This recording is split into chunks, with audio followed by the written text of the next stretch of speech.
Good morning, people. I'm Andy Gordon from the Let's Talk Science Committee.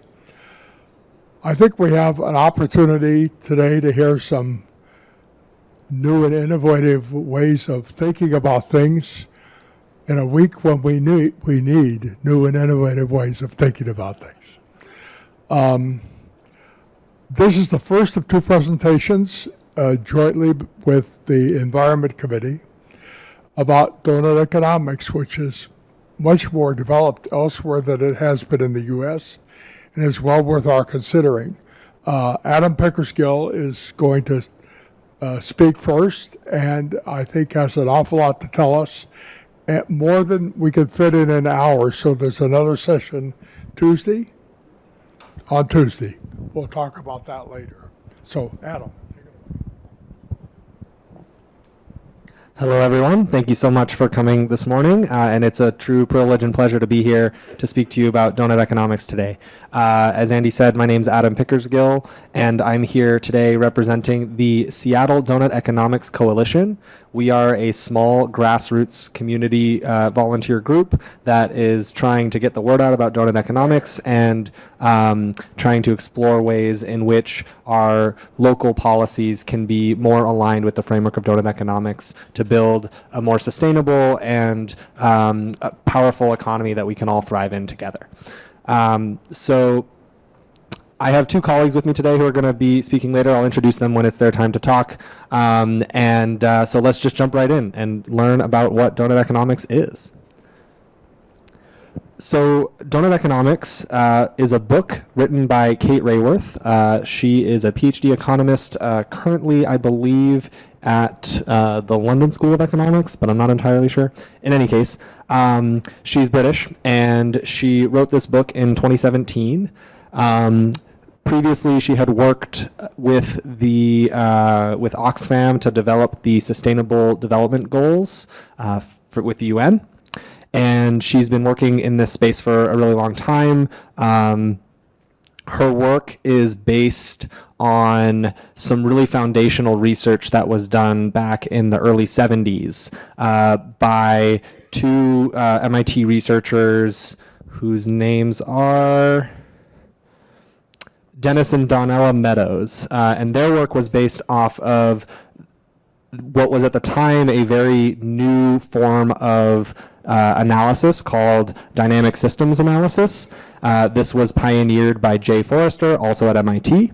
And the new and unique thing about dynamic systems analysis was looking at a system at a high comprehensive level. So taking complicated feedback loops and incorporating those into your analysis. So instead of simplifying your models to make sure that the numbers all are easy to calculate and make sense, which a lot of science necessarily has to do because the world is complex, dynamic systems analysis went in the opposite direction and tried to incorporate as much information, as many of the dynamic feedback loops that exist in any given system in order to get to glean higher level insights and nuance from that. It had been applied primarily to like manufacturing style processes and systems, and that was how Jay Forrester made his name in the research community. And the Meadows were tasked with applying it to much bigger and thornier problems like global poverty, which was not something that people had been thinking about in this way up to that date. The results of their research were published in a paper that was later converted into a book. That book was called Limits to Growth. And most of what we know about climate change today was more or less began with that publication. They were the first research group to realize, hey, if we keep growing as a society with respect to the way that industrialization is happening, the planet, we're eventually going to reach some planetary boundaries, and we're no longer going to be able to sustain that indefinitely. And it was a long time ago, and a lot of research has been done since, so a lot of their work at that time was very speculative, but it is shocking how predictive some of their initial findings were. So this brings us to today, where we're talking about donut economics, which is not exactly limits to growth, though it's heavily influenced and based on it. Over the past 40 or 50 years or so, there has been a heavy influence in our country and in the UK and most of the developed world of neoliberal economic thought. And there are plenty of valuable insights from that, plenty of like good policy that can come out from that. However, it's merely one perspective, and one of the theses of donut economics is that the simplified economic models that come from that school of thought are not up to the task of developing an economy in the 21st century that not only has appropriate levels of growth and economic prosperity, but also ensures that everyone on our planet can thrive in a sustainable fashion. So the question that donut economics is trying to answer is, how can we shift our thinking in order to come up with better models that are more holistic, more nuanced, more incorporating these ideas of dynamic systems thinking in order to craft better and more effective policy. So the book talks about 7 ways to think like a 21st century economist. And I'm going to go through each of the 7, and I could spend an hour talking about each one. I won't, but just to give you a sense of how much there is there, and there's a lot of interesting follow-up that anyone can do given their own wherewithal. But so the first principle and way to think like a 21st century economist is we need to change the goal. So for a long time, the focus of much economic policy has been to drive additional GDP growth, right? And there are lots of economists who will talk about the benefits of growth and the and GDP as an effective or an ineffective measure of that growth, depending on who you ask. Kate Raworth doesn't say too much about whether GDP is great or bad, or that's kind of beside the point. What it is it's not a sufficient picture, right? It's only looking at one metric. It's not capturing how that growth is manifesting. It's not capturing to what end is that growth being used. So she proposes this alternate idea, which is the titular donut from donut economics. So the donut is 2 concentric circles, right? And the outer circle is meant to represent the planetary boundaries, the scope of our planetary boundaries. So we only have so much carbon that we can emit as a planet before the planet can't sustain that level, right? We only have so much land that exists. So farming has therefore has a limit to its growth and expansion, and so on and so forth. So meanwhile, the inner circle represents what Kate calls the social foundation. So this is what we have to collectively decide is a reasonable minimum standard of living that we think everybody has the right to access. And there's a recognition that there is some economic activity that is necessary to sustain that social foundation, right? It's not a message of we need to cut back, we need to cut back, we need to cut back. I mean, we may need to cut back in certain respects, but the real question is, how do we balance our economic activity to sustain a reasonable social foundation while remaining within planetary boundaries? We just want to get everybody on the planet to be living inside the donut. That's the first way to think like a 21st century economist. The next one is we need to see the big economic picture. So traditional economic models talk about the flow of money from households to businesses through consumer spending, and those businesses returning money back into households through wages and profits, and labor and capital get used in order to produce goods and services, right? And that model is not inaccurate. It's just incomplete. And so what Kate talks about is we need to look at our economy as something that is embedded within the larger landscape, both literal and metaphorical, right? We have,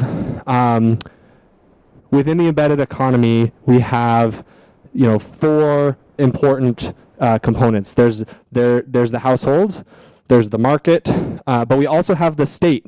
And how does the state influence the way that markets are functioning through regulation and oversight? And how does the state determine like the financial state of households, right? Through subsidies and through other policy that is meant to in some cases stimulate the economy, in other cases like help people who are downtrodden or what have you, right?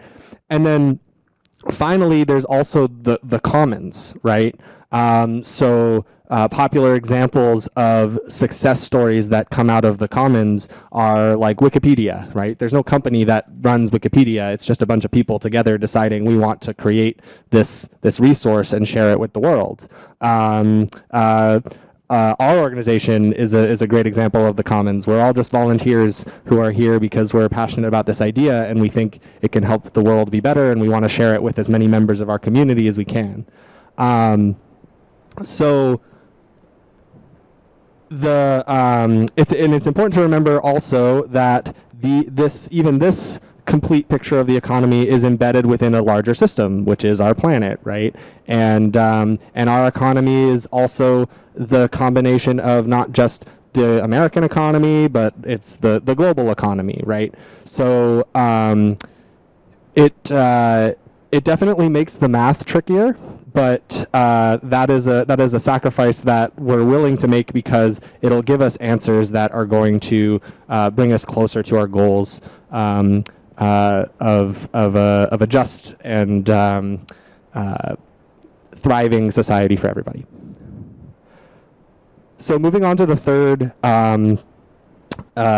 way to think like a 21st century economist, there's a lot of economic theory and thought that makes presumptions about the way that people are going to behave in, say, a microeconomic system, right? So the supply and demand model is assuming that everybody who's participating in the market is looking out for their best interest to try to find the best price possible for them. And to some degree, that's true.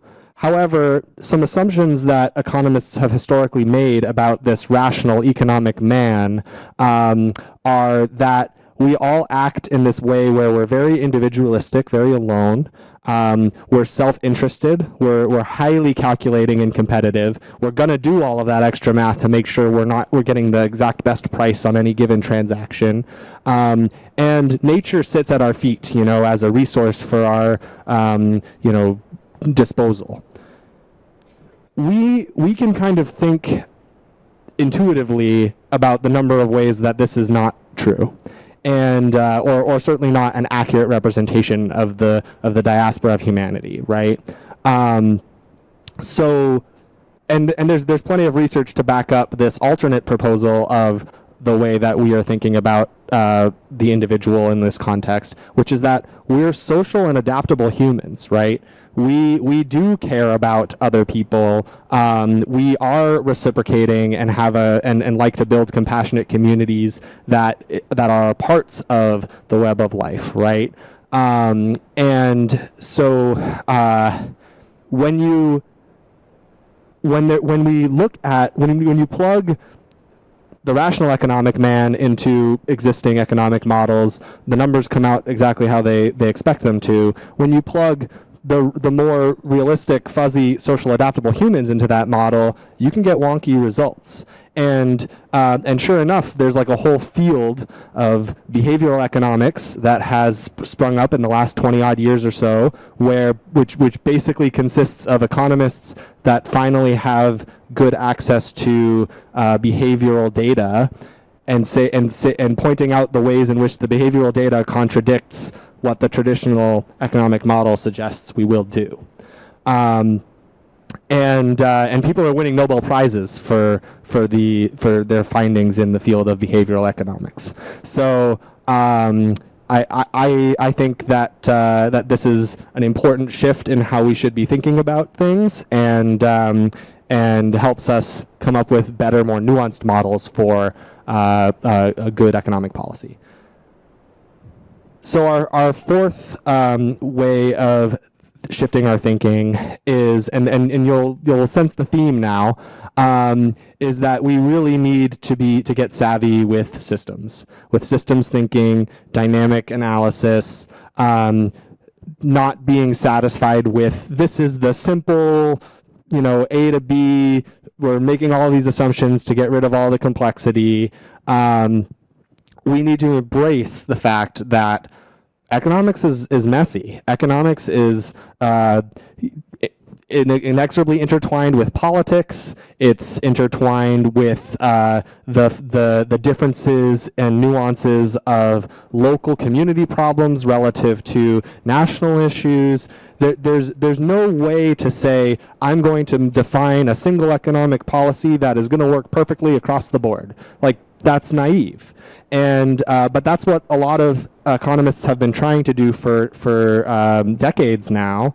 And Kate proposes, let's take it a step further. Let's embrace the complexity. Let's understand the nuance. Let's admit that some of these things are going to be experimental and the results are going to be unpredictable, and let's plan for that. Let's incorporate that into the way that we are putting together our policy proposals.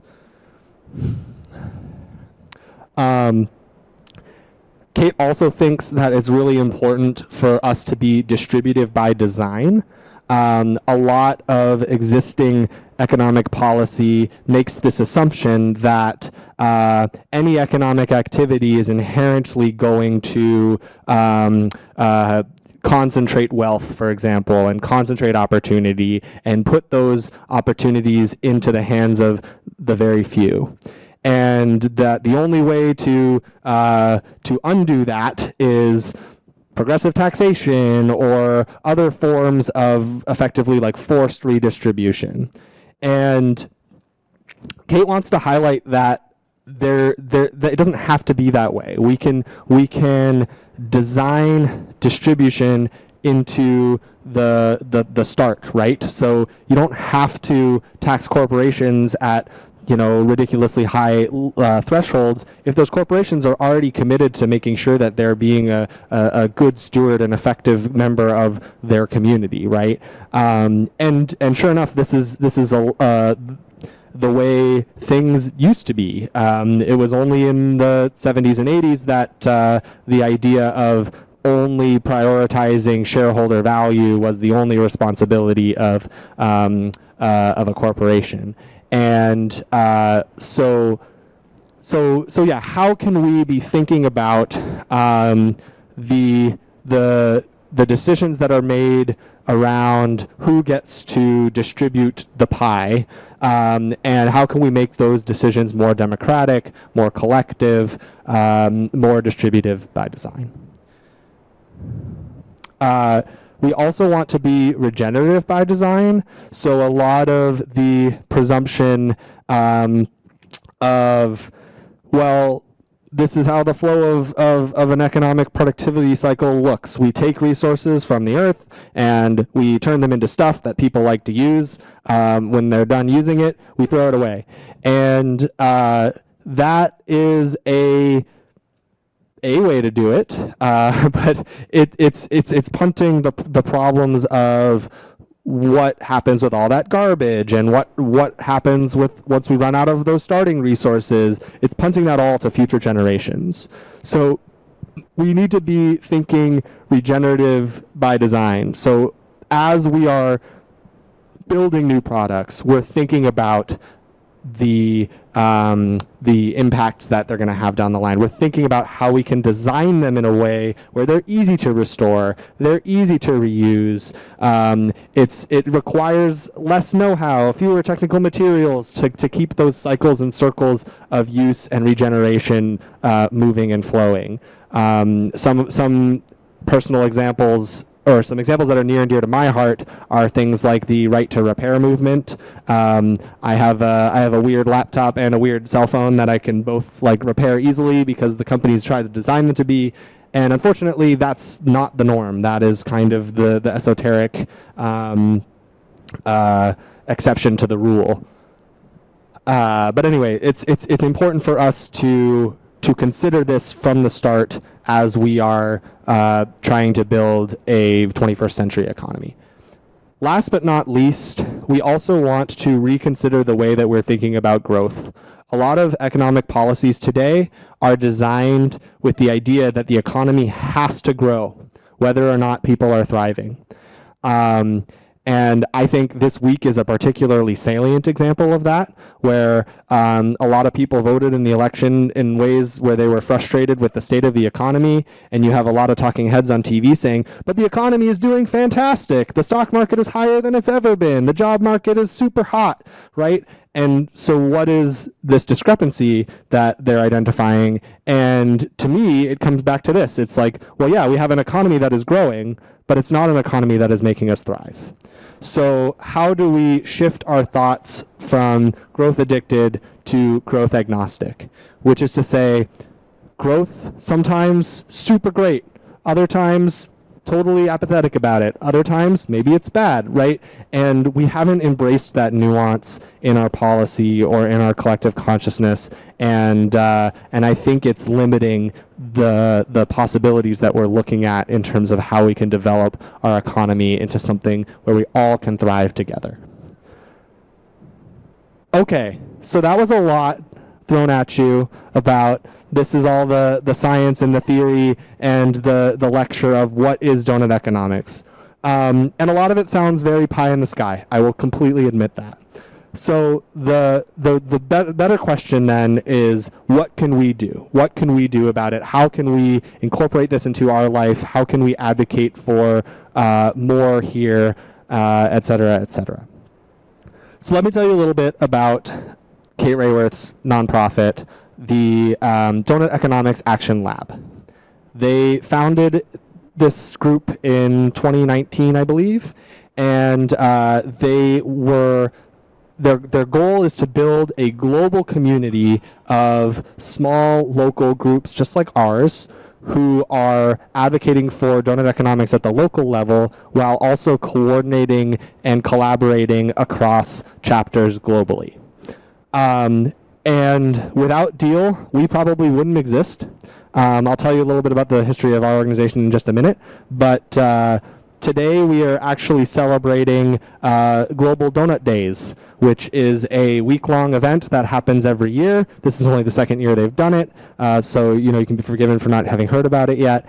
And but this event is an official event as part of Global Donut Days, and all around the world right now, within the past day or two, there have been events happening celebrating donut economics, sharing donut economics with local communities, trying to grow the influence and collection of people who are all excited about this idea and the potentials that it might have for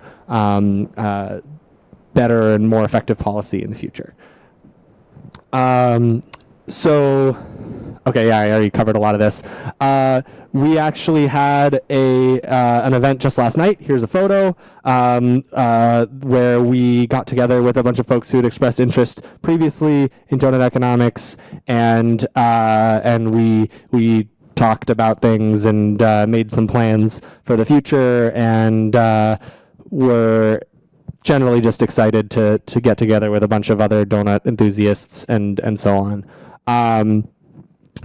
So our group, the Donut Economics Coalition, the Seattle Donut Economics Coalition, was formed about a year ago when a different group that I was affiliated with hosted the very first Global Donut Days event here in Seattle. And basically, I just emailed a bunch of people that I saw on LinkedIn were interested in donut economics and had like registered a profile with the Economics Action Lab. And I was like, I have no idea if anybody's going to show up, but luckily a dozen or so people did, and we kept meeting monthly. And then a few months later, Kate Rayworth gave a talk through the local UW Town Hall lecture series, and I was able to get a shout out in that presentation, which is how I met Laura. Shout out to you for coming to that talk. And and that's how we've been growing as a community and trying to do more in the local scene to promote donut economics. One project that we have taken on is, and I've been totally divorced from my slides, so apologies, but we've taken on the project of trying to devise a city portrait for the city of Seattle. The idea of the donut economics city portrait is trying to take the visual of the donut and apply it to your local space. So we're not in a position to yet influence the amount of global carbon use that's happening just with the flick of a switch. We don't have that type of influence or power or really any tractability to get there. But we might be able to lobby like the city of Seattle to do a better job about that. And so the city portrait is an attempt to take a snapshot of how we are doing locally with respect to a number of different sustainability issues and social foundation problems.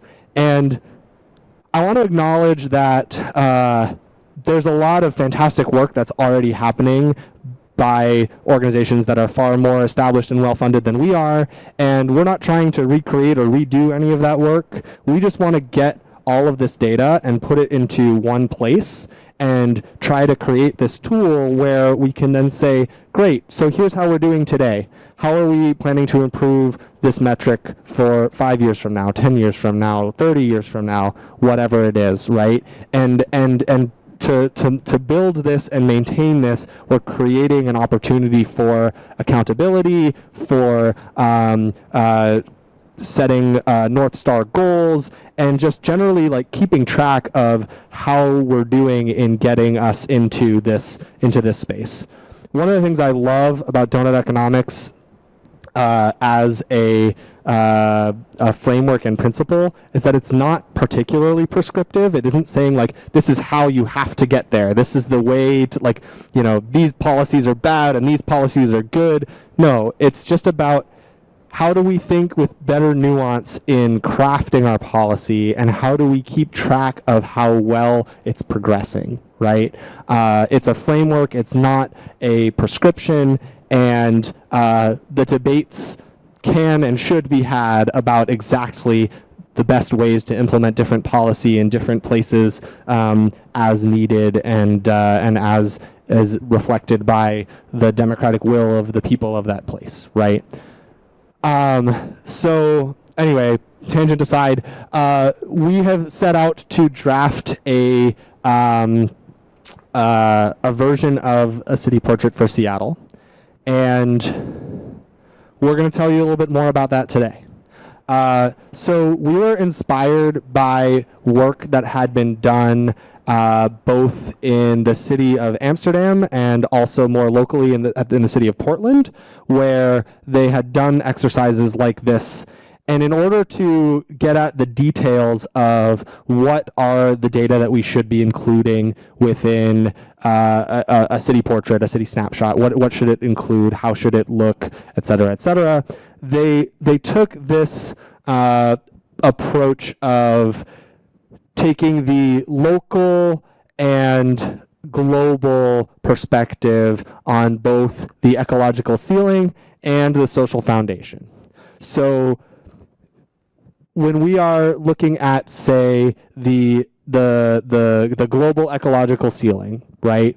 how can we in our local place be respectful of the global planet? So, for example, if we're looking just at carbon use, which I need to diversify my examples because I know I keep going back to that one. But it's a good one because we can kind of easily look at, like, okay, there's a global carbon budget. This is the amount of carbon that we can be emitting every year without completely destroying the planet. So how if we take that number and we divide it by the population of the Seattle metro area, what is our per capita carbon budget? And how far are we exceeding that, right?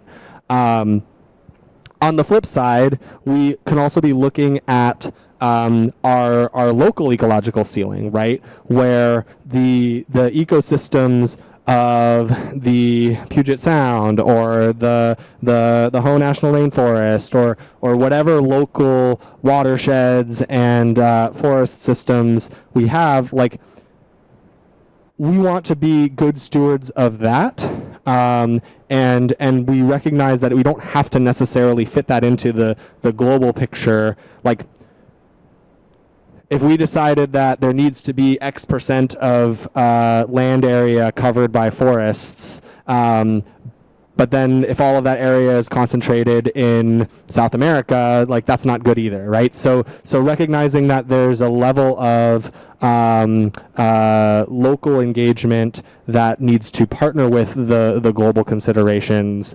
is an important part of how we got to our methods. And then the same goes for the social foundation, right? How can we respect the well-being of all people? We want to ensure that our economic prosperity is not at the expense of, say, the global south, right?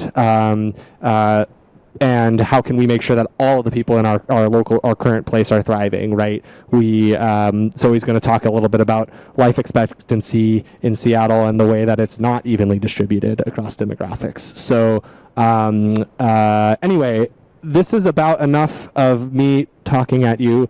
I appreciate you listening to me so far, and I'll have a few more comments towards the end of my presentation. But it's my pleasure to now introduce Hannah, who's going to speak to the next slide or two. All right?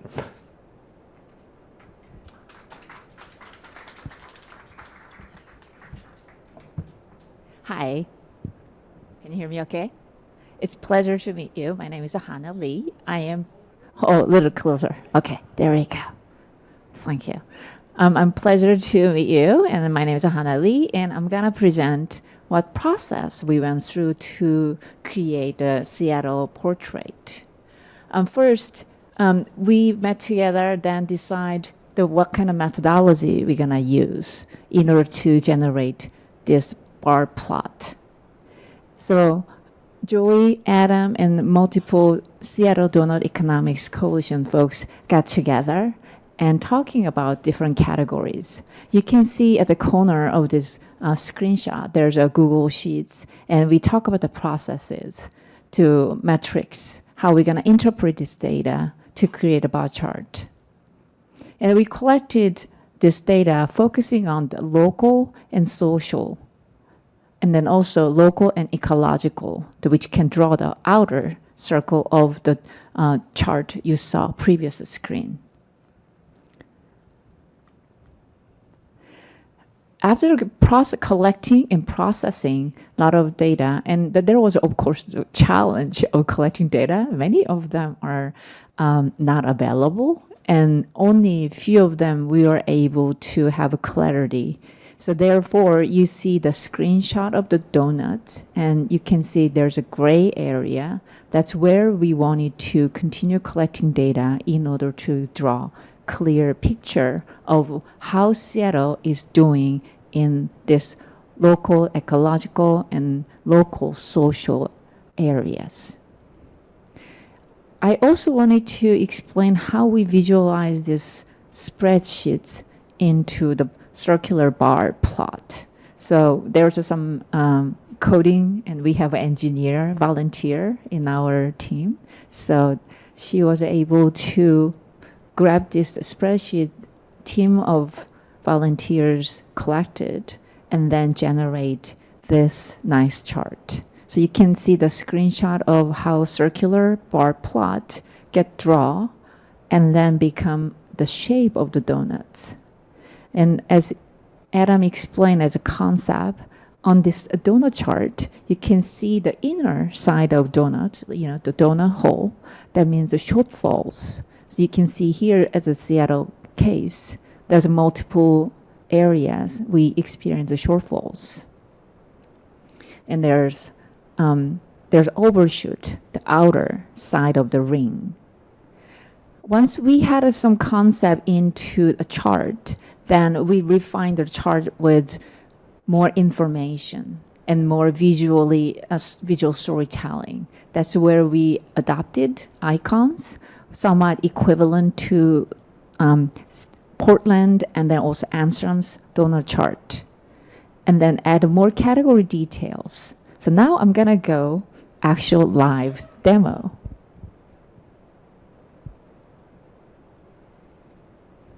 You can see this is where we have the chart live. Some icon might be a little too small and text is a little too small. So if you have time or interest, we will share the QR code and you can probably take a look from your computer as well. So I will show you like how the information is shown. So one of the part we were interested in is housing, and which I should be able to click. And it shows information how Seattle's current snapshot look like. So if it's healthy inside the donut, 100% of housing will be ideal, but we are at 77%. It measures by deducting average housing inaffordability, homelessness, and displacement in Seattle housing. We probably saw the current condition in our daily life when we take a walk or go somewhere.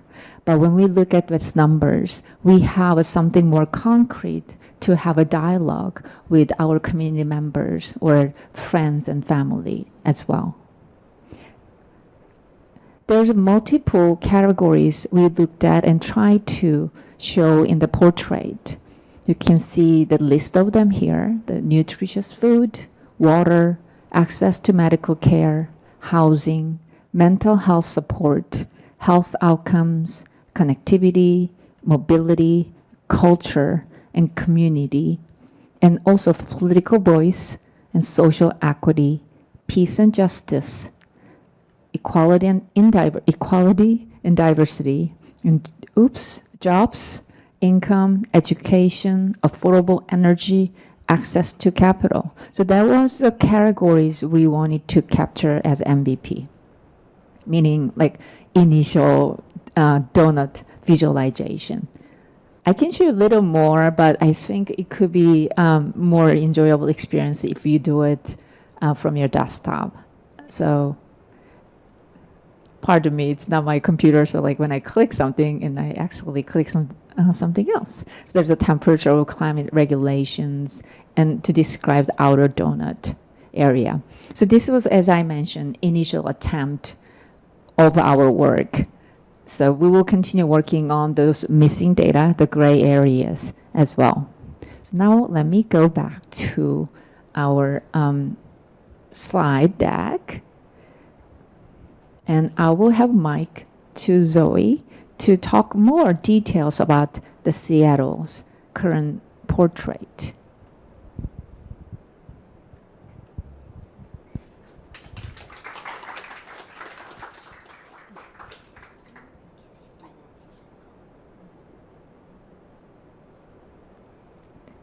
Hi everyone, my name is Zoe, and I was involved, as Hannah was saying, with the collection of a lot of these data. And so today my hope is to give you a few examples so you have a better sense of how we chose some of these metrics and maybe give you a picture of how Seattle stands for some of these things. And my portion will be a little interactive, so I'm hoping you could participate when I ask you some questions about Seattle. So as you can see, I'm going to use health as one of the metrics that we look at. And one easy way that every city tracks is the average life expectancy. So how do you think King County fares compared to our national average and maybe an OECD average? Any ideas of how we fare as a county? Go ahead. Okay, let's see. Oh, maybe you want a mic to say? Oh, I'll repeat it. He said King County is above the national average, but below the OECD average. Any other thoughts from someone else? What is OECD? The question is, what is the OECD, Zoe? Oh, it's the... I don't know the full term. Do you know? I believe it is the... Developed countries, basically. Yes. Yeah. Okay, Right. I will reveal the answer. We're actually faring pretty well. The King County average is 81.6 years. National average is 76.3, and the OECD average is 80.3 years. And also, just to point out, we decided to use King County for this one because we couldn't find good data for Seattle. So we thought that this was the closest representative. So you could think that, okay, maybe we should pat ourselves on the back. We're doing well, compared to everyone else. But as you know, we were digging into the different data points, and we saw that there was some differences. We looked at economic data, different income groups. Obviously, as some of you know, there's a gender difference in average life expectancy. But one of the things that was quite interesting that we saw a huge disparity was there was differences in different races within the King County. So we wanted to kind of also reflect that in our donut, not just to say, oh, we're doing pretty well, but to parse down into the details and say, where are we faring? How's everyone in the city of Seattle doing? So what we did is we dinged ourselves based on how different people are doing it within the city, and we wanted to make sure that going forward, these disparities would close, and we'll work with the city and different organizations to help that happen. And another kind of data point that we found was also it is closely linked with health access. So as you can see, just even a simple data like health insurance. Does everyone have access to health insurance? And there's also data where does everyone have a primary care doctor that they have access to? And you'll be surprised. 25% of Seattle, King County folks do not have access to a primary doctor.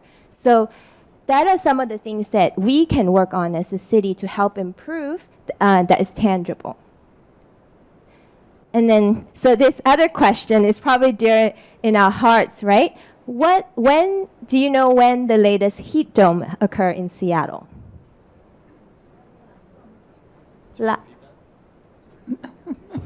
Last summer. Last summer. Which year is that? 23. June of 23. Well, actually, June of 23 wasn't considered the worst. Any other guesses? It was still pretty bad. 21. Yes. 21 was quite a bad year for us in Seattle. And any guesses on how hot the temperature went that year? Someone said 106? 110. It was close to 110. And the city of Seattle actually partnered with the University of Washington, and they did a heat dome study. And it was quite interesting where they saw, as you all know, heat is quite devastating for health factors.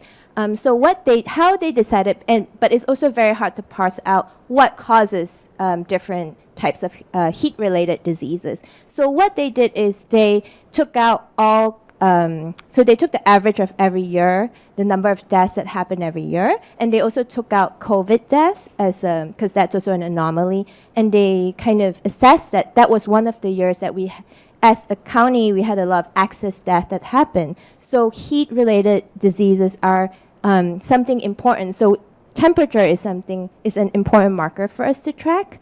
And so these other interesting finding we saw that came out of the study was that there is a high correlation with tree canopies with temperature, as much as 14-degree difference, in different neighborhoods where there is a tree canopy and not. And that is something the city is already working on, and they're trying to grow more trees in the city. So that's also another tangible thing we can work on, right? And we can lobby for the city to focus on these neighborhoods that really need some of these tree canopies. So the other kind of important metric we look at is greenhouse gases. And so my question to you is, do you know what is one of the largest contributor of greenhouse gas in Seattle? Transportation, that's right. What did you say? Cars.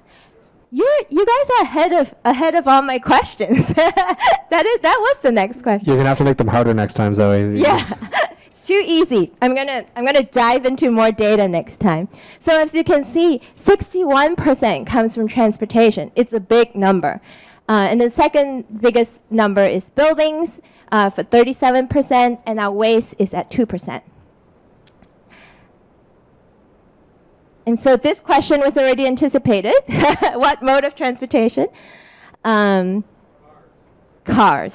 And interestingly, out of our commuters, the largest is 41%, and they drive alone. So no carpooling. So that's the largest. And then you have 6% in carpooling, buses, and only 2.8% bike. And I blame that on the hilly city that we have. But maybe we could do electric bikes, right? That could be another solution for our city. So buses and trains, I know, as we know, public transportation is still being built in Seattle, and that's something that, we hope that will continue to improve, especially, as some of you may know, the traffic congestion is getting pretty bad as well, right? So this other interesting finding from buildings was that even though fossil gas only accounted for 43% of our energy use, it accounted for 88% of emissions. So as you can see, it's quite, in many cities, and like California actually has already enacted a regulation to move from gas to electricity. So as you can see, that would have a huge impact on emissions for buildings. And the last part, even though waste only contributed to 2% of our greenhouse gas emissions, I thought it was also interesting to know that out of our garbage, 63% is actually recyclable and compostable. So if we could all, do a better job in sorting through our garbage, that would also help with recovery of waste, right? So those are the few examples I have just to give you a little bit of a picture of the numbers that we're looking at and the different data we're tracking. And so now I would pass it back to Adam to continue our conversation. Thank you. Thank you so much, Zoe. And sneak peek to Tuesday, where we're going to talk a little bit more about the ways that you and Horizon House and the Environment Committee have been working on exactly this problem and doing more composting and recycling. So get excited for that. So we just shared a bunch of information about the data that we've been collecting for our city portrait, but it's really important to highlight that that we're just getting started. As you may have seen while Hannah was presenting the visual, there's a bunch of gray on there still. Some of that data is out there and we just haven't found it yet. Some of that data is maybe still needs to be collected, but this is just a first draft. We are actively soliciting opinions and thoughts and considerations and resources from all the members of our community, and that more than includes you folks here. So if anybody knows someone or has spent a lot of time doing research on water quality indexes or access to housing or whatever of the axes that are here, please don't hesitate to reach out. We'd love to chat more.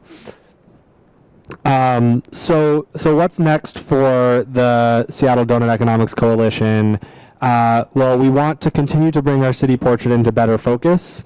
We want to collect more data. We want to iterate. We want to make sure that the effects that we're capturing are considering enough of the community's opinions and thoughts and getting everybody involved. We are hoping to eventually engage more with the city government. We want to get our story buttoned up, but we think it's really important to not just talk to the Office of Sustainability and Environment, but also the Office of Economic Development here in Seattle, because one of the great things about donut economics is that it takes this approach of combining those two issues into one, right? Because they are inherently linked. And, the city is structured how the city is structured, and that is fine, but we want to make sure that those offices are collaborating and working together on this problem, because that's going to be what it takes to solve it. And yes, so as I was saying, please reach out if you have any suggestions, questions, or want to get involved. And to that point, I'm going to leave some time here at the end if anybody has specific questions. And then also this email address can be used to contact us. Thank you again so much for letting us speak with you today. It's been a true pleasure and honor. And thank you again.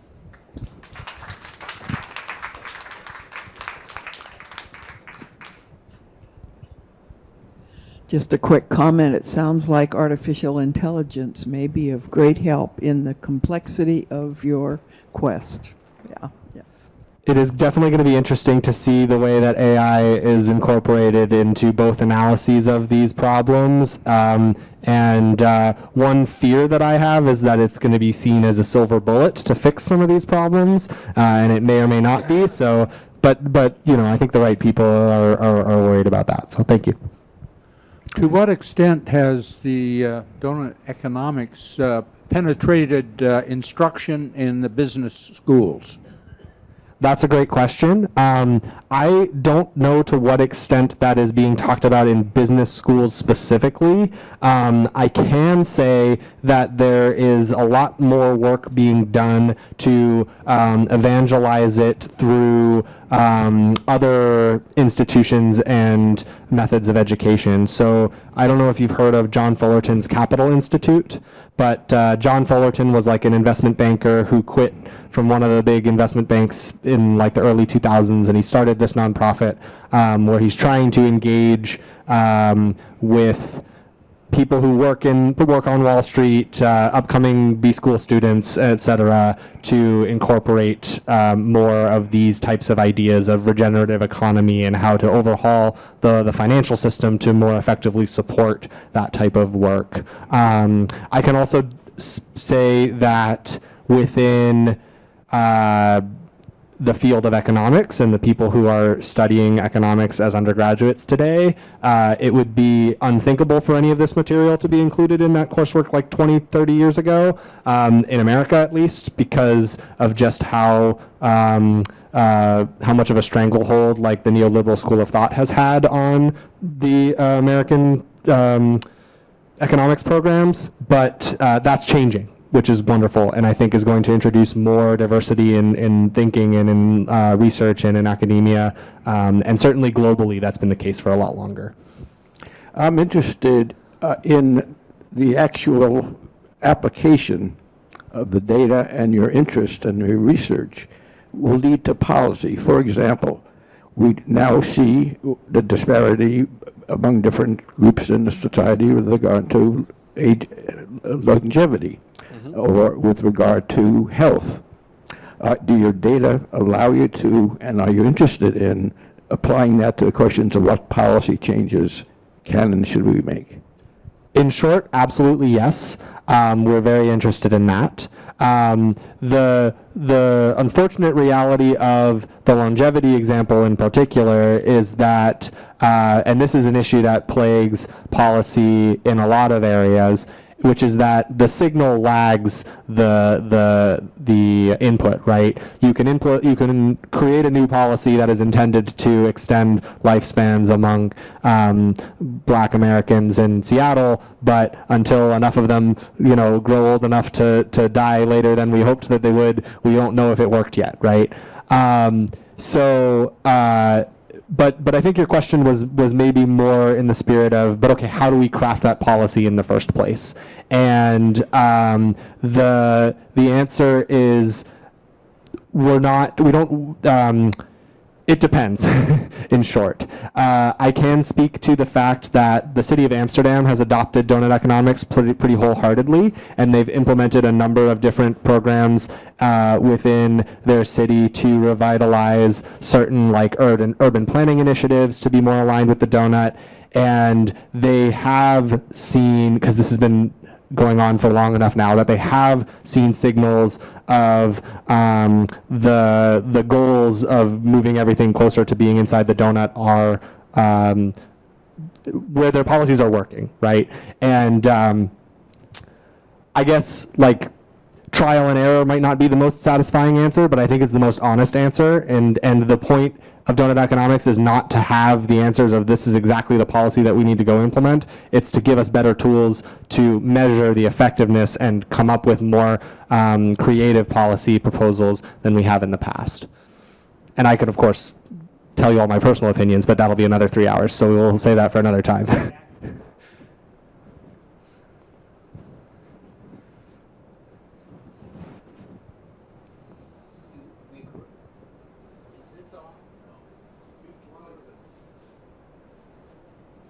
How's that? Okay. You make reference to neoliberal thinking. Is that Friedman? Yes, so Friedman was a huge proponent in America of neoliberalism, but it isn't limited to him, of course. Typically, Friedrich Hayek is considered the father of neoliberalism. He's an Austrian economist, but he worked closely with Milton Friedman, and Milton Friedman did a lot of work to popularize it in America. And in Peru? I'm unfamiliar with that part of the story, but I'd be interested to learn more. So. Oh, yes. He completely took over the country. I see. Interesting. Yeah.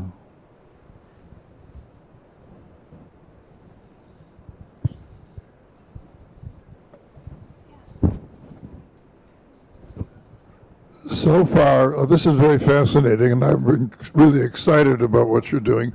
At this point, you're primarily descriptive and gathering the data. On what time framework could you expect to be prescriptive, at least for a few things? That's a fantastic question and a really hard one. I would love to make progress to get to that point sooner rather than later. I think a dedicated effort with folks who have more bandwidth than just volunteer time, we could get to that place in a year or so. But it's also a delicate problem because you want to make sure that you're working with the city instead of getting branded as some crackpot who's just making screaming into the void, right? So I think it will depend on how things progress with our group in the next coming months, but I'm hopeful to be having meetings with the city sooner than later. Now we know why Krispy Kreme had a special today. No comment. It's kind of interesting to me that it seems like donut economics was working on this continent before the white guys got here. Am I correct in thinking about how the primitive societies conducted themselves? So I'm no anthropologist. However, I do understand there to have been a much broader diversity of culture and economic organization, not only on this continent, but globally, at least before agriculture was invented. And I think you raise a very salient point about the influence of colonial capitalism here in America. And there's definitely insights to be had in studying the way that existing cultures here in America were operating. I do think there's a unique 21st century angle of the problem, which is just the connectedness of the world that we live in today and the influence that technology has had on everything, which can make like the instinct to say, oh, okay, like a local tribe was doing things in this way and we should just, adopt that and then these problems go away, would probably be true for maintaining like the watershed, for example. And I do think it's very important for us to be listening to Indigenous voices in incorporating our donut planning. But then when you take it to the global context, there's a greenfield challenge where we need to come together with communities from around the world to craft a collective plan on how we can, get the world within the donut, right? But thank you for bringing up that point because it's definitely significant in terms of the history of how things have come to be the way they are today. Are there any more questions? We have finally an announcement. Well, we're inviting the group back on Tuesday night to apply this to Horizon House and to talk about what we are doing now in terms of this as a community and how far we think we have to go. So I invite you all to come back and see how we can apply it. And in an application, I think, have a better understanding of what we're talking about here. So that's Tuesday night at 7:30. And if you're sick of me talking, I won't be offended either if you can't make it on Tuesday. But I hope to see you all there.